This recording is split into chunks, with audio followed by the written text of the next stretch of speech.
Hindustan Unilever is looking good. Very good afternoon and welcome. आप देख रहे हैं आज का बाजार जागरण बिजनेस के डिजिटल प्लेटफॉर्म पे। अगर हम बाजारों की चर्चा करें तो क्या ही करें, आज फिर एक गहरा लाल निशान देखने को मिल रहा है। 250 अंकों की गिरावट इस समय निफ्टी में है। 25,470 के आसपास का लेवल है। 25,460 आज दिन का इंट्राडे लो। और आज गैप डाउन ओपनिंग के साथ हम खुले थे, उसके बाद हम उभर नहीं पाए। उसके बाद हम नीचे का ही रुख पकड़े हुए हैं। थोड़ी बहुत रिकवरी आई थी लेकिन वो भी फिजल आउट होती दिख रही है इस समय 1,500 के आसपास निफ्टी। लेकिन आज जो सपोर्ट कर रहा है इंडेक्स वो है बैंक इंडेक्स। कहीं ना कहीं हरे निशान में रहने की कोशिश लगातार बनी हुई है। अभी तो लाल निशान में है, 50 अंक की गिरावट है, लेकिन it's trying to balance it out. But आज जो गिरावट है निफ्टी में वो आईटी शेयरों की बदौलत ही है। एक बार फिर आईटी शेयरों में तेज बिकवाली देखने को मिल रही है और निफ्टी आईटी इंडेक्स जो है रिकॉर्ड हाई से करीबन 35% नीचे आ चुका है। और इस महीने में अब तक की बात करें तो 20% जो है करेक्शन हमको इस इंडेक्स में देखने को मिल रही है। तो लहूलुहान है। आप एंथ्रोपिक की बात करें, उन्होंने billions of dollars wipe out कर दिए पूरी आईटी सेक्टर से वर्ल्ड ओवर। और उसके बाद वो अपने स्टाफ को बोल रहा है कि इन वैल्यूएशंस पे $350 बिलियन की वैल्यूएशंस पे अपने आप शेयर बेच सकते हो। तो उनके बल्ले बल्ले, लेकिन बाकी आईटी स्टॉक्स जो है वो लहूलुहान हो चुके हैं। हम इंडिया की बात करते हैं, इंडिया में तो बहुत हालत खराब इस समय दिख रही। अगर हम निफ्टी की बात करें तो यहाँ पे सपोर्ट बहुत क्लियरली अब जो दिख रहा है वो 25,350 के आसपास दिख रहे हैं। हमारे साथ टेक्निकल एनालिस्ट है, हम उनकी भी राय लेंगे क्योंकि हम बातें करते रहते हैं। तो कहीं ना कहीं इन्हीं से मैंने सीखा है कि दिस इज अ सपोर्ट जहां से मार्केट ने 2 बार पहले एक अच्छी रिकवरी दी है। तो उस सपोर्ट को हम बड़े क्रिटिकली देखेंगे, इस पर भी हम चर्चा करेंगे। अब हमको क्या करना है इस बाजार में जहां बहुत अनसर्टेनिटी है। आप जियो पॉलिटिक्स को लेकर देखें तो वहां पे दिक्कतें हैं। आप यूएस मार्केट्स को देखें तो वहां कल एक स्टीप सेल ऑफ था। डाउ जोन्स 800 अंक गिरा, उसके पीछे पीछे एसएनपी नैस्डैक में भी तेज बिकवाली देखने को मिल रही है। डॉलर थोड़ा बहुत स्ट्रांग हुआ तो गोल्ड में थोड़ी बहुत बिकवाली आज मॉर्निंग सेशन में देखने को मिली। लेकिन कल गोल्ड और सिल्वर दोनों ही एक अच्छे रुझान के साथ कामकाज कर रहे थे। बिटकॉइन $65,000 के नीचे आ चुका है। ऑयल वही का वहीं खड़ा है क्योंकि अभी तक स्पष्ट रूप से ये समझ नहीं आ रहा कि यूएस क्या करने वाला है ईरान के साथ। तो ये एक अनसर्टेनिटी बनी हुई है। और एआई ड्रिवन बिजनेस डिस्ट्रप्शन जो है वो एक क्रिटिकल रीजन है हमारे बाजारों के गिरने का और आईटी स्पेस में तेज बिकवाली। अब ऐसे बाजार में क्या करना है आपको, कहाँ दाव लगाना है, कहाँ लॉन्ग टर्म कन्विक्शन दिख रहा है, इस सब पे हम चर्चा करेंगे। हमारे साथ 2 खास मेहमान जुड़ चुके हैं। Mister Radha Raman Agarwal, he is MD and CEO at Swayam Advisors, and miss Vijay Lakshmi Ambala, she is founder SMD stock market today. आप दोनों का बहुत बहुत स्वागत है कार्यक्रम में। I start with mister Agarwal. Mister Agarwal, thank you so much for joining in today. Radha Raman ji, market बहुत कॉम्प्लेक्स स्पेस हो चुकी है, कुछ स्पष्ट रूप से समझ नहीं आ रहा। साल के शुरुआत में हम कह रहे थे हमारे लिए सब कुछ अच्छा है, बस अब यूएस ट्रेड डील हो जाए तो हम बल्ले बल्ले मार्केट्स जो है वो अच्छा मोमेंटम दिखाएंगे। पिछले 18 महीने से हम कंसोलिडेट कर रहे हैं एक ब्रॉड रेंज में, और अब ट्रेड डील हुई तो supreme court, US supreme court को ऑर्डर आ गया कि जी अब ब्लैंकेट 15% टैक्स जो है ट्रम्प साहब ने लगाया है फॉर ऑल द कंट्रीज। आपको कुछ समझ आ रहा है इस मार्केट में? मुझे तो कुछ नहीं आ रहा। So first of all, thank you for having me, Geetu ji here. So देखिए, ये मार्केट में हम जब देख रहे थे साल के बिगनिंग पे, हमारी फिर चर्चा भी हुई थी आपके शो पे, तो हम वेट करते ट्रेड डील होने का। इनफैक्ट ट्रेड डील हुई भी, अच्छी ट्रेड डील हुई। लेकिन बदकिस्मती से आप देखो यहाँ पे सुप्रीम कोर्ट का ऑर्डर आ गया जो यूएस में प्रेसिडेंट ट्रम्प के, इनफैक्ट तो वो नेगेटिव हो गया। अगर आप समझोगे तो हमारी जो डील अच्छी हुई थी बनस्पत चाइना हो, बाकी कंट्रीज, हम अपना तो लोएस्ट थे वर्ल्ड में, लेकिन वहीं पे उल्टा हो गया। अब ये डब के लिए बराबर फ्लैट रेट 15% हो गया। तो कहीं ना कहीं जहाँ हम लास्ट अप्रैल में स्टार्ट हुआ था ये पूरा फियास्को, एंड वहां से लेकर अभी तक वापस वहीं आके खड़े हो गए हैं, क्योंकि ट्रम्प साहब चाहते हैं कि वो डील अनाउंस करें, अपनी वापस टैक्स लेके आए। और उनके इनफैक्ट लीगल लोग जुड़े हुए हैं कि कौन सा सेक्शन के अंडर ये नया लॉ लेके आएंगे, वो छोड़ने वाले नहीं है। इनफैक्ट वो कहीं ना कहीं वापस से ये टैरिफ का चलता रहेगा। तो मार्केट जो गिर रहा है वो अनसर्टेनिटी के चलते गिर रहा है। इनफैक्ट जो सर्टेनिटी आई थी जो ट्रम्प डील हो जाने से, चाहे टैक्स कितना ही परसेंट अगर वो फिक्स है तो मार्केट को अच्छा लगता है, मार्केट उसको आगे बढ़ जाता है। लेकिन गिवन द सिचुएशन अभी जो हुआ है वो अनसर्टेनिटी वापस आ गई है। और इंडिया के लिए भी नेगेटिव हुआ है, बिकॉज बाकी देशों को जहाँ पे जो फ्लैट नहीं था अब वो फ्लैट 15 हो गया सबके लिए। तो इनफैक्ट जो हमारा कॉम्पिटेटिव, जो हमने जो भी सालों की मेहनत, जो समझ 1 साल की मेहनत थी हमारे नेगोशिएटर्स की जो डील हम कर रहे थे, इनफैक्ट इतना कुछ कर मेहनत करके उस पर पानी फिर गया है। दूसरा जो आपने बताया, इनफैक्ट जो आईटी, इनफैक्ट लास्ट शो भी मैं डिस्कस कर रहा था कि आईटी में काफी कुछ एआई के चलते प्रॉब्लम आ रही है और अनसर्टेनिटी बनी हुई है, और इनफैक्ट इसका खाली आईटी पे असर नहीं होगा, अगर ये काफी प्रोलॉन्ग चला तो ये बाकी सेक्टर्स में भी काफी इम्पैक्ट आ सकता है। तो उससे लिंक सेक्टर्स है, रियल एस्टेट है, इन टर्म्स ऑफ बैंकिंग है, बिकॉज आप देखोगे अगर जॉब लॉस होता है, ये सब प्रॉब्लम आती है, तो कहीं ना कहीं और इंटरलिंक सेक्टर्स हैं। So it is not going to be only IT. So in fact that's a bigger worry. आज मार्केट आईटी को काफी इंडेक्स डाउन है, सब कुछ ठीक है, लेकिन कहीं ना कहीं अगर आईटी में जो सोच रहे हैं वो होगा तो बहुत मुश्किलों का सामना करना होगा, बिकॉज में सारे सेक्टर्स रिपल इफेक्ट आएंगे। तो it is not just IT. I hope कि ये कहीं ना कहीं थमे और कहीं ना कहीं रिजम्बलेंस वापस आए कि भाई एआई होने के बावजूद इंडियन आईटी कंपनी ने अपने आप को रिकूप किया है। आप देखोगे हिस्टोरिकली ऐसा बहुत बार हुआ, आईटी में फेजेस आए हैं जहाँ पे कहीं ना कहीं टेक्नोलॉजी चेंज हुई है, और इंडियन कंपनीज आप देखो more or less been service providers, they have not been creators in terms of technology. तो कहीं ना कहीं ये भी हो सकता है कि फ्यूचर में एआई के लिए बहुत बड़ा सपोर्ट बने, एंड कई कंपनियों ने अनाउंस भी किया है।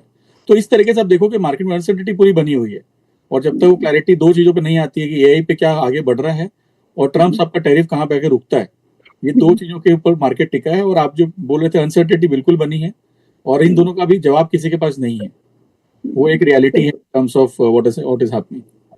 बिल्कुल, जवाब किसी के पास नहीं है और चैलेंजेस जो है आगे काफी बढ़ने वाले हैं। It is real tough challenging environment for all of us. I mean B it media, B it any sector, जैसे कि राधा रमन जी ने समझाया, it is not only IT. अगर आईटी की जॉब्स जाती है, आईटी में डिसरप्शन डीपन हो जाता है, उसके बाद जो इसका रिपल इम्पैक्ट बाकी सेक्टर्स पे देखने को मिलेगा, that is going to be terrible. So let's hope and pray that does not happen. Vijay Lakshmi ji, Nifty बहुत ही क्रिटिकल लेवल के आसपास घूम रहा है, 25,350, जहां तक मैं आप सबको पढ़ पढ़ के सीखी हूँ। क्या वही एक लेवल है जो एक अच्छा सपोर्ट बन सकता है? गीतू जी, मेरी ये जो वर्ड मैं अच्छा, first of all good afternoon to you and co panelist and all viewers, and have a good day, because the market colour seriously ये वर्ड कहने पर मजबूर कर रही है कि हम लोगों को एक गुड डे मिले, but chances are very less. और एक इमीडिएट सपोर्ट के तौर पर आप बोलिए, या फिर मैं इसको इस एंगल से देखूंगी कहां पर जाकर के ये थकावट, ये गिरावट रुकेगी। तो मुझे मैक्स भाव दिखता है यहाँ से 5% के लगभग दूर है, वो है 24,200-300 की range, nearly 1,200 points away from the current price. तो बस 5% से ज्यादा का डर या डेंट मुझे मार्केट में नहीं दिखता। अब डिपेंड करेगा आपका पोर्टफोलियो पर असर कितना डीप होगा, कि आपका पोर्टफोलियो कितना बीटा वाला है। अगर बहुत ज्यादा लार्ज कैप है तो 5-6 में सिमट जाएगा, लेकिन अगर आपके पास में स्मॉल और मिड कैप ज्यादा है तो इट में एक्सटेंड टू 2 और 4 ऑल्सो टाइम्स। तो बस इतना ही दर्द बचा है, इससे ज्यादा कोई दर्द बचा नहीं है। पहली बात तो ये कुछ कम है क्या? देखिए, मुझे देखिए कम तो नहीं है, बट इससे ज्यादा भी नहीं लगता है। सो वी अगर हमको ये पता हो कि हाँ यहाँ रुक जाएगा, तो कहीं ना कहीं एक उसके हिसाब से you can plan your strategies. So still in Nifty, if you are already in portfolio, तो 2-3 चीजें अभी हमने बोला कि आपका पोर्टफोलियो टाइप देखो, लार्ज बेस्ड है, मिड कैप बेस्ड है या स्मॉल कैप बेस्ड है। उसी के अकॉर्डिंगली आप अपने उसका आपको समझ में आ जाएगा वो कितना ज्यादा डिक्लाइन हो सकता है। तो उसके हिसाब से अगर आप सोने चांदी से, you can not hedge it as of now in current market conditions, क्योंकि प्रीमियमाइज्ड है वो काफी ज्यादा। So the only option you have in your hand as of now is या तो फार्मास्यूटिकल स्टॉक्स में थोड़ा सा वेटेज बढ़ा लो, which is also not a wise decision now because already ये थोड़ा सा चल गया, 10% के आसपास बॉटम से आगे recovery. So what specifically could be done here? Options जो स्पेशली बने थे हेजिंग के लिए, अगर आप ज्यादा उसको मैनेज कर सकते हैं तो ऑप्शन से अपने पोर्टफोलियो को थोड़े समय के लिए इस पेन पॉइंट से बाहर आने तक आप चाहे तो उसको हेज कर लीजिए, ताकि आपने अगर क्वालिटी स्टॉक रखे हैं and you really don't want to sell and you are convinced कि वो चलेंगे क्योंकि फंडामेंटल्स अच्छे हैं, ये जो इफेक्ट है ये थोड़ा सा मैक्रो फैक्टर्स, लो अर्निंग्स, इस सब की वजह से है। So when you understand all these things, आप अपने पोर्टफोलियो को ऑप्शन से हेज करके चल सकते हैं अगर फियर पॉइंट को आपको कवर करना है तो। सेकेंड, जैसे ही वो 24,300-200, तो मुझे ऐसे लगता है कि यहाँ पर मैं खुद से मैं ETF खरीदूंगी। मैं मतलब आई एम प्लानिंग कि 24,300-200 आएगा, सो आई प्लान निफ्टी बीज या निफ्टी ETS वगैरह उस हिसाब से हम प्लानिंग कर सकते हैं। तो this is what the max level I could see in the market. In fact जब ये बजट आया था तो बजट के सेकंड डे हो जाना चाहिए था एक्चुअली, बट नेक्स्ट डे वो न्यूज इंपैक्ट आना कि ट्रेड डील हो रही है, then gap up and all, so all that happen. तो ये जो पूरा प्राइस स्ट्रक्चर बीच में आया है, इट वाज नॉट एक्सेप्टेड, क्योंकि अगर ये 24,300 200 की रेंज से वापस आता ना, तो वो रिलायबल, सस्टेनेबल, एक डायरेक्शन वाला ट्रेड आपको मिलता था। लेकिन यहाँ पर जिस तरह से प्राइस मूवमेंट हुआ है ना, आई कुडंट बिलीव दैट। उसको हमने ट्रेड जरूर किया, लेकिन वहां पर एक सिग्निफिकेंट अमाउंट पोर्टफोलियो के तौर पर नहीं लगा सकते। तो मैं भी वेट ही करूंगी, आया तो ही करेंगे, अदरवाइज नहीं। अदरवाइज इसके अलावा दूसरे, जब तक निफ्टी 20, मैं इसलिए बोल रही हूँ ताकि आप लोग इन्वेस्टमेंट वेल प्लान करें, तो निफ्टी 20 के लिए ये भाव जो डिस्कस किया है, और एल्स निफ्टी आईटी को आप ट्रैक कर सकते हैं। अभी 33,500 से वो 29,000 आना है। 29,000 पर you can try to buy Nifty 20 IT 20 also, या निफ्टी आईटी ईटीएफ आप खरीद सकते हैं।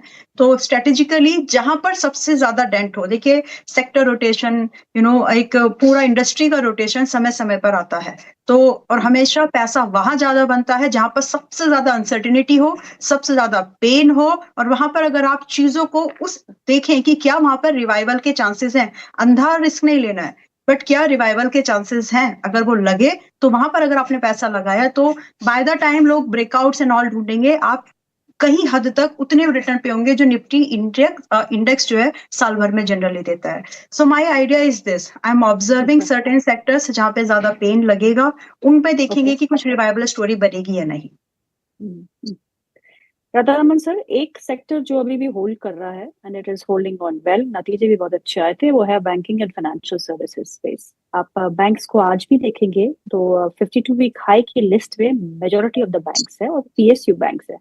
Karur Vysya, Maharashtra Bank, Union Bank, Bank of India, Federal Bank, Indian Bank, SBI. PSU banking space काफी एक्टिव लग रही है। वहीं प्राइवेट बैंकिंग स्पेस में कुछ दिक्कतें आईडीएफसी फर्स्ट बैंक के बाद हमने कल देखी, लेकिन फिर भी आपके likes of Axis Bank, Kotak Bank, ICICI Bank also holding up. So banking and financial services space में NBFCs are also being doing well, नतीजे काफी अच्छे आए थे और they are also holding up. कोई शार्प डिक्लाइन हमको नहीं देखने को मिला। तो इस पूरी स्पेस में आपको पसंद क्या है, private banking space, PSU banking space या फिर एनबीएफसी? सब देखोगे इसमें अगर आप जो परफॉर्म कर रहे हैं वो है अभी पीएसयू बैंक्स। आई थिंक वो थोड़ा और मोमेंटम कंटिन्यू होगा फॉर सम टाइम। उसमें लीडर ऑफ द पैक आप एसबीआई के रिजल्ट्स अगर देखो तो बहुत अच्छे नतीजे दिए, बहुत अच्छा गाइडेंस दिया है। So that is the reason, in fact जो वैल्यूएशन गैप था जो बाकी बैंक को छोड़ के एसबीआई बाकी बैंकों वो थोड़ा कवर हो रहा है। तो इनफैक्ट अभी बाकी बैंक अच्छा उन्होंने परफॉर्मेंस भी, रिजल्ट भी अच्छे दिए हैं, तो वो एक रैली कंटिन्यू होगी। बट अगर आप देखोगे medium to long run, large NBFCs I think will make this year, large HFCs, large private banks, I think eventually एक बार थोड़े टाइम के बाद जब प्रॉफिट बुकिंग आएगी पीएसयू बैंक्स में, तो हमें लार्ज एनबीएफसीज में जाना चाहिए, primary if you look at loans and all, because कहीं ना कहीं वो बहुत बड़ा एक पॉजिटिव मूवमेंट है गोल्ड लोन की तरफ। गोल्ड लोन में बहुत इंपॉर्टेंट ये बन रहा है कि गोल्ड के प्राइसेस बढ़ने से मार्जिन ऑफ सेफ्टी बढ़ गया। Lot of people in fact are borrowing on basis of gold. एक तो चीपर है, फास्टर है, एंड कहीं ना कहीं सेफ भी है from a lending point of view. तो आप देखोगे जो उनके लार्ज गोल्ड एनबीएफसीज हैं, they have done extremely well. तो आप एनबीएफसीज में भी अगर आपको देखना पड़ेगा तो लार्ज एनबीएफसीज में ही हमको फोकस करना चाहिए, क्योंकि वहाँ की बैलेंस शीट्स क्लीन हुई है, कई सारे फॉरेन के निवेश हुए हैं कंपनियों में, और कहीं ना कहीं उसमें कॉस्ट ऑफ बोरिंग भी कम हुई है और कॉस्ट ऑफ क्रेडिट भी कम हो रही है। दोनों का एडवांटेज मिल रहा है, ग्रोथ कहीं ना कहीं अच्छी रहेगी। तो मीडियम टर्म के पर्सपेक्टिव से large NBFCs, short term perspective से अभी PSU banks and private banks will keep doing well. I think there's a corporate cycle also coming up in terms of capex. तो कहीं ना कहीं प्राइवेट बैंक्स भी अच्छे रहेंगे। तो ये सेक्टर पूरा कहीं ना कहीं ये साल के लिए स्टार सेक्टर रहेगा। इनफैक्ट गिरावट सबसे कम आई है, इनफैक्ट पॉजिटिव रहा है most of the times, and going forward also I think this sector should do well and out perform the Nifty. Vijayalakshmi, union bank के चार्ट्स को देखिएगा, आज भी 1.5% ऊपर है, 200 के ऊपर कामकाज कर रहा है। कितनी और यहाँ से मोमेंटम आप देखते हैं? यूनियन बैंक अभी प्रॉफिट बुकिंग का टाइम आ गया, and so with State Bank of India if you are trying to hold your position max by March. So this is, जो भी स्टॉक्स आपको लग रहा है ऑल टाइम हाई पर है, आप वहां पर अपने प्रॉफिट को बुक करिए। पीएससी पॉकेट से बात कर रही हूँ, और वो पैसा आप कुछ ऐसे बैंक्स में डाल सकते हैं जिन्होंने वो इंटेंसिफाइड वाली रैली अपसाइड की नहीं देखी है। तो PNB and Union Bank, sorry State Bank of India and Union Bank, Maharashtra Bank of Maharashtra, इन सब में प्रॉफिट बुक होना चाहिए।